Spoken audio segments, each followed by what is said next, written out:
President Trump now allowing U.S. companies to do limited business with China telecom giant Huawei. The reversal sparking pushback from Democrats and Republicans who say that the company is still a national security risk and they have major concerns over Huawei's ties to the Chinese government. Joining me now, Gordon Chang, Asia analyst and author of The Coming Collapse of China. Gordon, this is something that you've been adamantly against as well. Yes, you just can't separate Huawei into those parts of the companies that pose a national security threat and those that don't. The administration is making the argument that smartphones are not a problem. The problem is that Huawei can use smartphones to spy on the U.S. But there's a more fundamental issue, and that is money is fungible. So profits from smartphone sales are going to help Huawei on their servers and router business, and that clearly is a national security threat. We should just ring fence off this company and say no business at all. About a month ago, Huawei announced that they would lose $30 billion from restrictions and the sanctions against them by America in just 2 years. Is it our goal to put Chinese companies out of business? Is that what we entered into this trade war for? Isn't that a dangerous thing to do? Well, the goal of the trade war, and you look at the Section 301 tariffs, those are meant to be a remedy against the theft of U.S. intellectual property. People can argue about how much China is stealing, but it's somewhere between $150 and maybe $600 billion. That's a grievous wound to the United States, which has an innovation-based economy. That's our goal. Our goal is to get the Chinese to stop stealing our intellectual property. And also, it would be a nice thing if they actually honored their trade agreements with us. That's what the goal of all of this is. But another goal was to open up the Chinese market so we'd have less of a trade imbalance, right? If they could buy $150, $200 billion worth of stuff more from us, including the chips that the American companies want to sell to Huawei.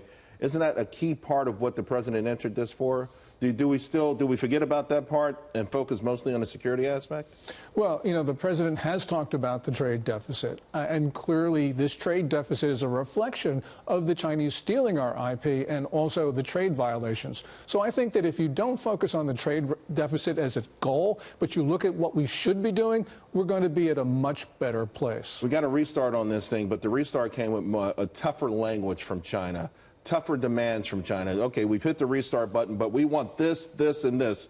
Are they in a position to really be making these sort of demands?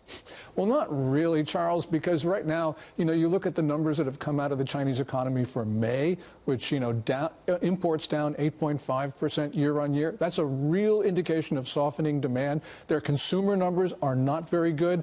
The first indications from June on the manufacturing sector show a contracting economy. So, you know, they're not in a good position, but they think that they can bluff President Trump. And by getting them to back down, and by getting Trump to back down on Huawei, at least part of the way, I think that they're saying, yeah, we can intimidate the United States. But President Trump still has he still has the strongest position. Oh, clearly when you look at what's happening inside of Beijing right now and Xi Jinping's political problems and those demands on the United States that China's making, they are in no position to enforce them if Trump uses American leverage. Okay, the art of the deal and the art of war.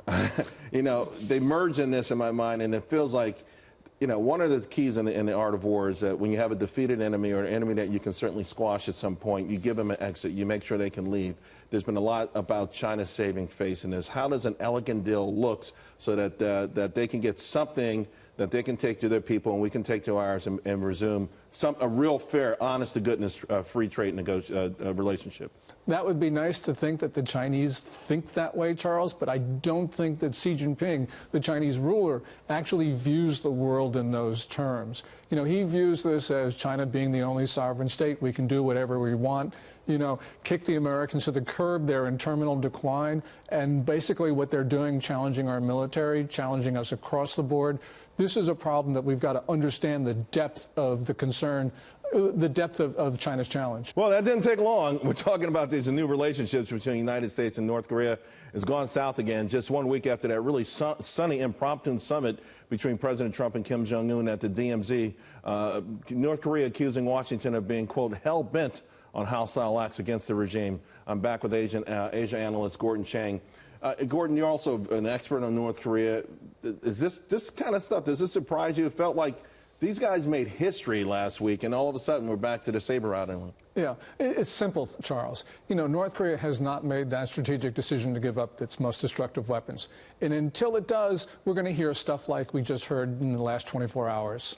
I want to take the audience to to Hong Kong because they're right here. These are live images you're seeing. Another massive protest in Hong Kong. And you're saying, Gordon, you were telling me in a break that the protesters are really smart. They're really they're altering and changing their tactics. Yeah, first of all, they're expanded their goals, but now they are in a part of Hong Kong where you haven't seen these large protests since 2014. Also, they're going after mainland tourists. Tourists from the main part of China are coming into Hong Kong. The protesters are going to places where these tourists go, and they're talking to them about what they want in Hong Kong. This is really bad for China because although those tourists are probably not going to sympathize with the Hong Kong protesters, those Hong Kong tourists are going to be inspired by the protesters in the sense of, oh, look, these guys are protesting. We should go back to our homes and protest too. Hey, the idea that they don't trust China enough to want extradition speaks volumes of China as a place where the justice or lack of justice. Yeah, and it's not just these tourists. It's the business community that has led the charge against the extradition bill because they're worried about, mainland partners going after them. And so you have the big business organizations. They're now working on this. And it means that a lot of these businesses could leave Hong Kong if the extradition bill were put in place. Well, we know the clock is ticking to full takeover at some point. But the idea was always that maybe success, the success of Hong Kong, the freedoms of Hong Kong, could influence China rather than vice versa. Who's winning this sort of idea battle? Well, the idea battle is being won by Hong Kong because, we saw these large protests in Wuhan, which is in the mainland of China. And I think that they were inspired by what is occurring in Hong Kong, which is a very small place, 7.5 million people versus 1.4 billion people. But ideas are contagious, and freedom is one of the most contagious ideas. You see them continuing these protests? This is going to go on for a very long time because these people in the streets and the business community, they're fighting for their home. They're fighting for their home. Again, though, it's scheduled to be handed over. So, what can they accomplish? Realistically.